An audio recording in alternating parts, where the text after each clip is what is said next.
Dr. Wara's assistant scheduled a follow-up appointment for us in a few days. Callie and I were to abstain from sex until then, which was fine by me.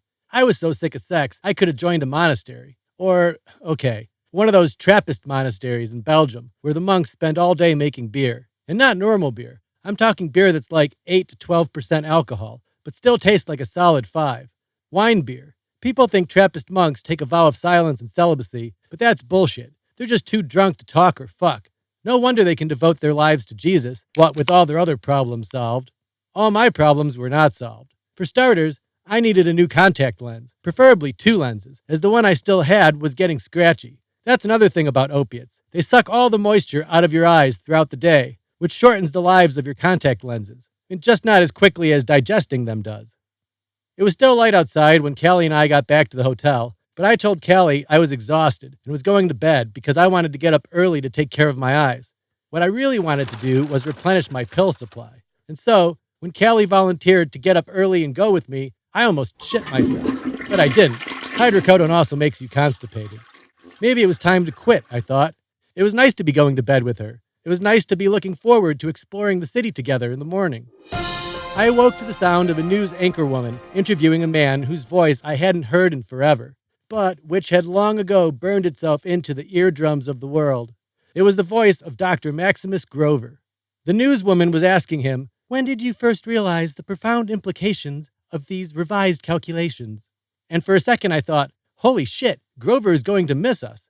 Why else would they let a man so hated by the world back on TV? Dr. Grover said, "Well, Judy, was it?" "Yes, well, Judy, no, I wouldn't say the implications were profound in any sense of the, word. Also, I feel it's important to stress that these calculations aren't revised. Yes, they've been available for quite some time. But Dr. Grover, surely you must appreciate the global reaction to reports that Grover may collide with the moon." Collide with the moon, I thought. Wow, in just a few years from now? And then, shit, in just a few years from now, I'll be 39. My eyes popped open. That's almost 40. Dr. Grover took a deep breath and exhaled, saying, I don't know, Judy. The global reaction? He shrugged. I'm perhaps not the best person to ask about global reactions to an asteroid. Grover, Judy said, hitting, yes, Grover, thank you. If, for example, Grover hits the moon and stops, nothing ever stops, Dr. Grover said. Of course, but if the moon intercepts Grover, let's say, then maybe we're fine. Can we agree on that? She said, despite your original calculations. My calculations remain unchanged, Dr. Grover said. There's always been a less than 0 probability of a direct lunar impact, sure. Although I wouldn't want to lead your audience to believe it would be a good thing. The moon's debris would more likely than not head towards Earth. Judy checked something off camera, looking a little worried, then looked back. Okay, just to clarify, Doctor, are you now saying Grover could literally destroy the moon? Dr. Grover probably shouldn't have smiled, but he did, saying, well, I do believe I'm on record saying it could destroy the Earth. So, look, it all depends. Our calculations are the best they can be. But if I had to bet, I'd say Grover misses the moon entirely on the first pass. And then, as it's traveling away from the planet, our best hope is to alter its course. Although, as I understand it, the current plan involves drilling and xenadium-based explosives. Yes, she said, the OK bomb, as they're collectively called. And again, you disagree with that consensus. Well, Judy, what do I know? He said, trailing off. I looked at Kelly, whose eyes remained glued to the screen, and immediately I knew she'd be consumed with watching this developing coverage all morning. I was on my own. I gotta say, New York didn't just survive the Great Flood. I swear to God, that fucking city thrived. It looked so different from the New York I'd last seen. The horrible congestion I remembered, trying to get through tunnels or across overpriced toll bridges, these were things of the past. Taxis had become motorboats. In a few years, most would become hovercabs. There were no lanes anymore either. You could drive anywhere. Central Park was a harbor, and there were no potholes or road construction. When a gas main went out or something like that, construction crews still dug up the street, but that street was 2 stories underwater. Road crews wore scuba gear. You could drive right over them. In fact, New York traffic had never been so good, according to my taxi boat driver. Plus, there are new hotels, he said, waving out his window to the bellhop like a military salute. Tourism is booming, drowned most of the rats, swept away most of the garbage. It really worked out well. I looked up from the list of retail stores in the back of my city guide and asked, wait, so when you say tourism, do you mean like... Everything, he said. If you thought New York was expensive before... He laughed. Look at this. And he waved an arm out at the open waters. Now they've got Venice, the Greek ruins, and Atlantis all rolled into one. I leaned back from the front seat until the onboard motor was vibrating my whole body. It really did look much cleaner than I remembered. Renewed. And no more bums. Plus, the driver said, as though he'd read my mind, hey, look around. Look at me. When's the last time you had a New York cab driver who spoke English? And that's when it hit me, and it all made sense. Yeah, the cab driver said. His oversized teeth flashed in the rearview mirror as though they'd belonged to a horse in a former life. You see what I'm saying? All those towel heads and dot heads and other terrorist fucks, they weren't living in high-rises. Shit, trash like that, they get basement apartments. Burglars don't gotta climb nothing. I imagined all those rich investment bankers and their high-rises, the immigrant cleaners and security guards in their basement apartments. No wonder the papers had reported no significant loss of life. Guess what they really meant was no loss of significant life.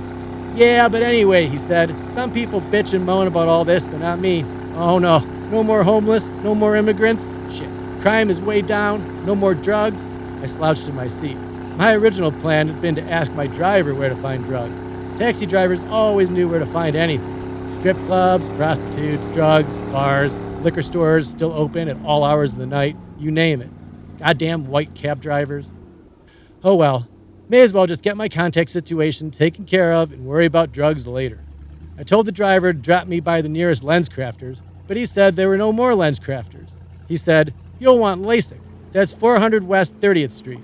LASIK? Isn't that laser surgery? I asked. Yeah, man, LASIK. LASIK eye care. Tell me you're not going for some sort of color reassignment, man. Tell me that much. What? Color? No.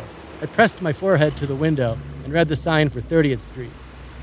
I just need a new contact lens, that's all. A contact lens? The driver asked, killing the motor, putting it in reverse, bringing us to a halt right outside the LASIK building. You don't do contact lenses in this country no more. Jesus Christ. The taxi boat just barely bumped the tires, floating in a ring against the pier. You been living under a rock for the last 10 years or what? Yeah, I guess, I said. I mean, haven't we all? That'll be 1040, he said. But hey, no, just go in here, you'll see. Totally safe. And then he laughed. Hey, you'll see, he said. Look, I made a joke. I paid the fare and got out and closed the door.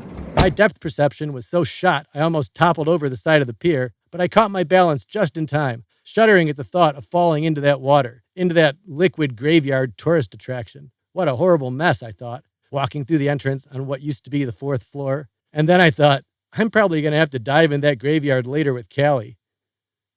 The eye doctor who examined me explained that wavefront technology used in modern LASIK surgery had seen leaps forward during the past decade. All the while, he was lowering a huge contraption from the ceiling.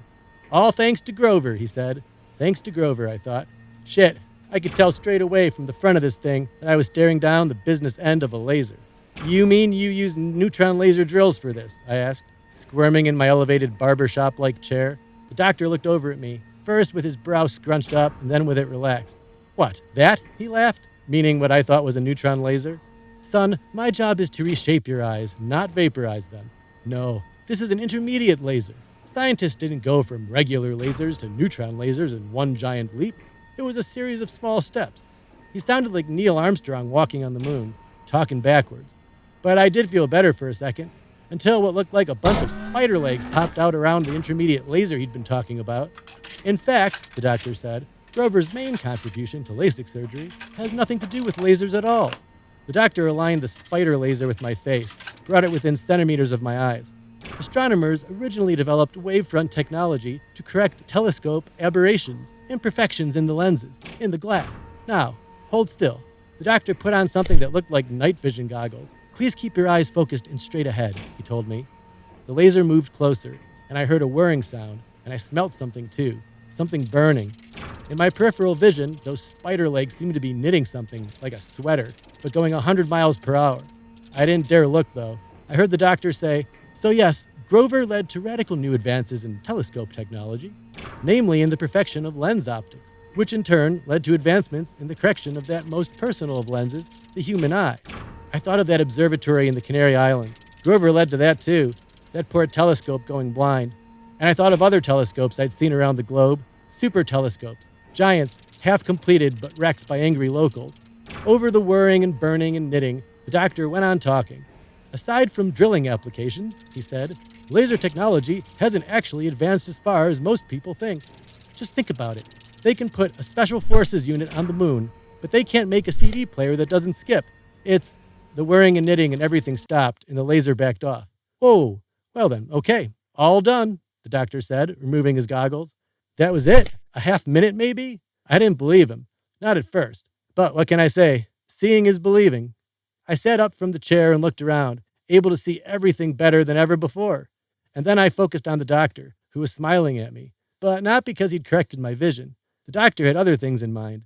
He said, all right, Clay, there is just one more thing then. He leaned in closer, close enough so that a half minute ago I still could have seen him. Your pupils, they're still quite large.